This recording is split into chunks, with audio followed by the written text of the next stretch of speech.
اور دیکھتا ہے کہ 2 بچے ہیں اور خونوں خون لاشیں پڑی ہوئی ہیں، گھبرا جاتا ہے اور فوراً سے پولیس کو کال کرتا ہے 15 پر۔ پولیس اپنے رسپونڈنگ ٹائم کے اندر رہتے ہوئے فوراً سے رسپونڈ کرتی ہے اور اسی قبرستان میں پہنچ جاتی ہے۔ اب یہ جو خبر ہے، یہ جو بات ہے، یہ جنگل میں آگ کی طرح پورے گاؤں میں پھیل گئی اور ٹریول کرتے کرتے کرتے کرتے یہی خبر کاشف اور نادرہ کو گھر پر جو بیٹھے ہوئے تھے ان کو بھی ملی۔ فوراً دونوں میاں بیوی بھاگے۔ جب یہ قبرستان میں پہنچے تو وہاں پر نفری ہی نفری گاؤں والے ایک ہجوم تھا ان بچوں کی لاشوں کے ارد گرد۔ قبرستان جا کر جب والدین بچوں کو دیکھتے ہیں تو سامنے جو لاشیں پڑی تھیں وہ لاشیں ایک بیٹے کی اور ایک بیٹی کی تھی۔ ماں نے رونا دھونا شروع کر دیا، چیخیں مارنی شروع کر دی۔ اب پولیس شواہد اکٹھے کر رہی تھی، تصویریں لے رہی تھی، وقوع دیکھ رہی تھی اور اس کے بعد ان لاشوں کو پولیس نے ہسپتال شفٹ کیا پوسٹ مارٹم کروانے کے لیے، اور پوسٹ مارٹم پروسیجر ہونے کے بعد پولیس نے یہ لاشیں ان کے والدین کو تھما دی۔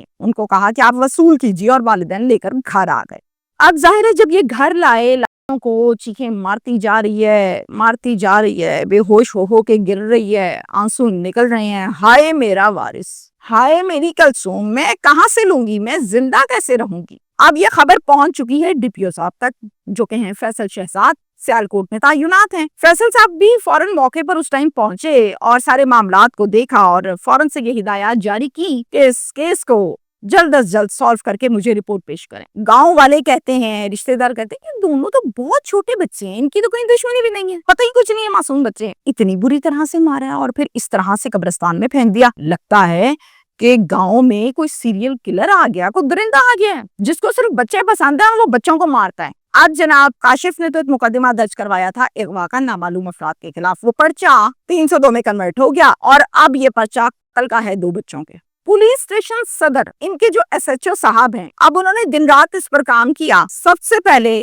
قبرستان کے آس پاس دیکھا کہ کوئی کیمرہ نہیں لگا، تو جناب وہاں پر کیمرے لگے تھے، اس کی سی سی ٹی وی فوٹیج حاصل کر لی، اور سی سی ٹی وی فوٹیج حاصل کرنے سے، اس کو دیکھنے سے یہ پتا چلتا ہے کہ یہ دونوں بچے اپنے قدموں پر، اپنی ٹانگوں پر پیدل چل کر اپنی ماں کے ساتھ پورے شام کے 7 بجے یہاں جا رہے تھے۔ ایویڈنس آ گیا، پولیس کو ماں پر شک ہو گیا کہ یہ ڈرامہ کر رہی ہے چھلی والا۔ ماں کو کہتی ہے کہ بی بی آپ ذرا تھانے آ جائیں، آپ سے کچھ سوالات کرنے ہیں۔ ماں آ گئی تھانے۔ پولیس نے پوچھا کہ چھلی لینے بچے کتنے بجے گئے تھے؟ 6:30 بجے گئے تھے۔ تو 7 بجے بچے آپ کے ساتھ قبرستان کی طرف جا رہے تھے، بی بی یہ ممکن کیسے ہے کہ 6:30 بجے چھلی لینے گئے؟ تم نے رونا ڈال دیا پورے گاؤں میں، بچے نہیں آئے، اور پورے 7 بجے فوٹیج یہ بتاتی ہے، ہمارے پاس ویڈیو موجود ہے کہ یہ بچے تمہارے ساتھ پیدل جا رہے ہیں، آدھے گھنٹے کے اندر مل بھی گئے تھے، تو پھر ساری رات تم نے ڈرامہ کیوں کیا، پرچہ کیوں کٹایا؟ ماں کو کہتے ہیں کہ بی بی بس کرو، سیدھی طرح بتاؤ۔ ماں بریک ہوئی، پھر اس نے جو گندگی گھولی تھی، جو غلاظت کی تھی، وہ ساری بتائی۔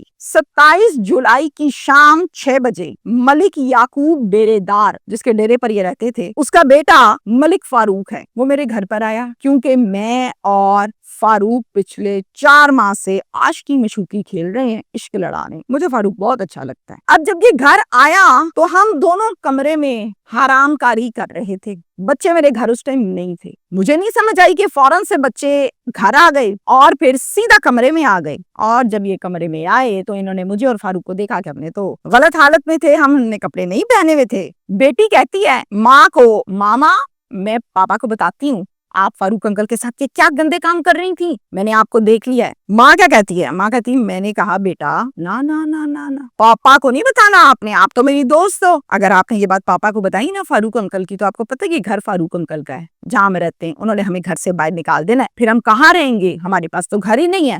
100 روپیہ نکالا، بچی کو دیا اور بچی سے یہ کہا کہ جاؤ جا کے اس کی چیزیں لے لو جو تمہیں پسند ہے، اور نا کل ایسا کریں گے مل کے باہر چلیں گے کپڑے لینے، جو آپ کو پسند ہے وہ لے کر دوں گی۔ خوب لالچ دیا اس کو، بیٹا بس آپ نے پاپا کو نہیں بتانا۔ بیٹی کہتی ہے اچھا ماما نہیں بتاؤں گی۔ اب یہ تو کر دیا، لیکن ماں کہتی ہے کہ میرے ذہن میں آیا کہ وارث بہت چھوٹا ہے، 3 سال کا ہے، اس کو کیا پتا ہے اس نے کیا کسی کو بتانا ہے، اس کو تو بولنا بھی نہیں آتا صحیح سے۔ یہ جو کلثوم ہے یہ 6 سال کی ہے اور یہ بڑی تیز ہے، اس نے پاپا کو بتا دینا، اس نے کوئی نہیں چھپانا، یہ اپنے باپ کے ساتھ اٹیچ بھی بہت ہے۔ میں نے منع تو کر دیا ہے لیکن مجھے لگتا ہے کہ اس نے بتا دینا ہے، فاروق سے لگی ہوئی ہے۔ فاروق کہتا ہے آپ بتاؤ کیا کریں؟ جواب کیا دیتی ہے یہ صفاق ماں ڈائن ایسا کرتے ہیں ان دونوں کو ٹھکانے لگاتے ہیں, پھر ہی ہماری بات چھپے گی, ادروائز نہیں چھپ سکتی. فاروق کہتا ہے کیسے؟ آگے سے کہتی ہے میں بتاتی ہوں, یہ جو پاس قبرستان ہے تم وہاں جاؤ, میں تمہارے پیچھے آتی ہوں. فاروق کہتا ہے ٹھیک ہے.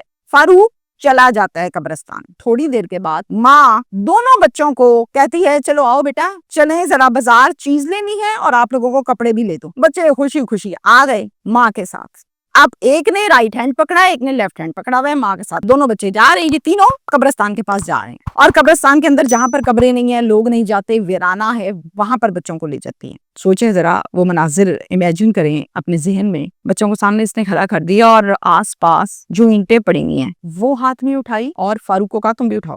دونوں نے ان بچوں کے سر میں اینٹیں مارنے شروع کر دی. یہ دونوں چھوٹے بچے ہیں, بڑے جوان آدمی کے سر میں اینٹ مارو وہ بھی چکرا کے گر جاتا ہے. تو بچوں کو جیسے ہی پہلی اینٹ لگی, بچے چکرا کے زمین پر. اب گرے ہوئے بے ہوش نیم مردہ حالت والے بچوں کے سر میں اینٹیں ماری جا رہے ہیں, اور اس وجہ سے ماری جا رہی ہیں تاکہ اچھی طرح بچے مر جائیں. یہ نہ ہو کہ کہیں بچہ بچ جائے. کر کون رہا ہے؟ وہ ماں جس نے اپنے جسم سے جنم دیا ہے ان بچوں کو. نادرا یہ سب کچھ کر کے گھر آ گئی, اور گھر آ کر شوہر کو فون کر کے پہلا ڈرامہ کیا اپنے شوہر کے ساتھ کہ بچے نہیں مل رہے, چھلی لینے گئے تھے. یہ سب ایک میں نے ڈرامہ کیا تھا, ایکٹنگ کی تھی. دوران تفتیش پولیس کو نادرا نے یہ بتایا ہے. جب پولیس کو فاروق کے حوالے سے بھی بتایا تو ظاہر ہے پولیس نے ملک فاروق کو بھی گئے اور جا کر گرفتار کیا, تھانے لے آئے اور اس سے بھی تفتیش کی تو اس نے اقبال جرم کیا. اب دونوں پولیس کے پاس ملزمان گرفتار ہیں.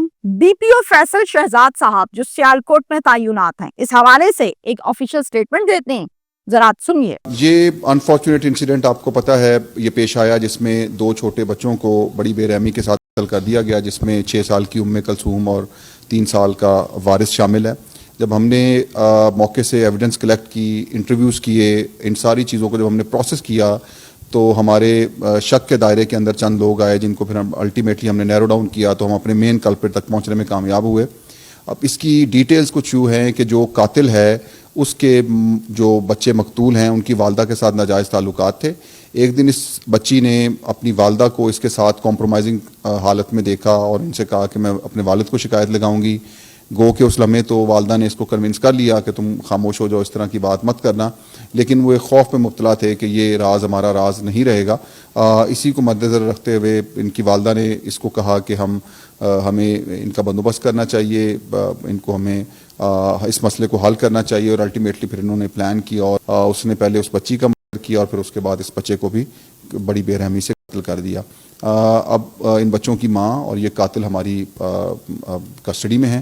پولیس اپنی تفتیش کو فائنلائز کر رہی ہے, انشاءاللہ ان کو کیفر کردار تک پہنچایا جائے گا. سٹیٹمنٹ آپ نے سنی, کیس ہوا ختم یہاں تک. اب میں آپ کو اپنا ذاتی میسج اور اپنی اوپینین دینا چاہوں گی جس کا آپ تمام لوگ بہت زیادہ انتظار کرتے ہیں اور اکثر اوقات کہتے ہیں کہ میسج کیوں نہیں دیا. زندگی کی کچھ حقیقتیں بڑی تلخ ہوتی ہیں, بڑی کڑوی ہوتی ہیں, جس کا پتہ ہوتا ہے انسان کو لیکن تسلیم کرنے کو نہ ذہن مانتا ہے نہ دل مانتا ہے. گراؤنڈ ریئلٹی اس کیس کی یہ ہے کہ کاشف اس ڈیرے دار کا ملازم ہے جس کے گھر میں وہ رہتا ہے. کوارٹر بھی وہیں ملا, نوکری بھی وہیں ملی, رہنا بھی وہاں ہے اور تنخواہ بھی وہاں سے لے لی ہے. اس ڈیرے دار کے بیٹے کو تھانے میں بند کروایا ہے ملازم نے. اب مجھے بتائیے جو کاشف ہے وہ ایک ملازم ہے, وہ کیسے ڈیرے دار کے خلاف سٹینڈ کر پائے گا؟ ابھی تو بات ہے تازی, ابھی تو پورے گاؤں والوں کو پتا ہے, سب آنسو پہنچ رہے ہیں, سب ساتھ کھڑے ہیں. تو چلو کاشف کو حوصلہ ہمت ملی, پولیس نے بھی ساتھ دیا اور ایف آئی آر درج ہو گئی. کیا اس پرچے کے اوپر اور اس کیس کے اوپر کاشف ہمیشہ سٹینڈ کر پائے گا یا نہیں؟ تو میری یہ رائے ہے کہ عمومی طور پر ایسا ہوتا تو نہیں ہے. جہاں 2 پارٹیز آمنے سامنے کھڑی ہوں, ایک طاقت میں ہو اور ایک کمزور ہو, تو طاقتور جو ہے وہ جیت جاتا ہے. کوئی ہے جس میں کوئی اللہ کا نیک بندہ آ جائے اور اللہ کا کوئی کرشمہ ہو جائے, کوئی معجزہ ہو جائے کہ کمزور جو ہے وہ کھڑا رہے ڈٹ کے, لیکن عمومی طور پر ایسا ہوتا نہیں ہے. کیسے نہ پلے پیسے, نہ ڈیرا, نہ پاور, ایک ڈیرے دار اس کے پلے پیسے بھی, گنے بھی, جگہ بھی, پاور بھی, تو کیسے اس کو ایک ملازم سزا دلوا سکتا ہے؟ یہ ایک تلخ حقیقتیں ہیں اس معاشرے کی. Thank you.